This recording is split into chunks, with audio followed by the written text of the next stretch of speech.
چې کوم سړی کور ته د دفتر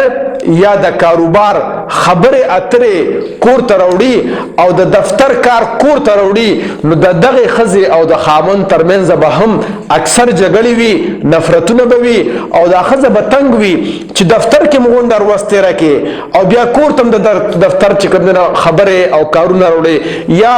بهر ته کاروبار له وځې نو هلته هم ټول ورځ د کاروبار خبرې کوي او چې کور ته راشي نو هم د دوکان او د کاروبار خبرې دي په کور کې چې کوم دی غم راغستی وي.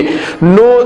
موږ له نه دي پکار چې د دفتر د دوکان او د کاروبار خبرې کور ته راوړو، بلکې کله چې موږ دوکان تاله کوو یا دفتر تاله کوو یا چې خپل کاروبار بندو نو چې د دوکان د کاروبار غم هم هلته تاله کو او کور ته چې راشو نو د یو پلار په حیثیت، د یو خاوند په حیثیت،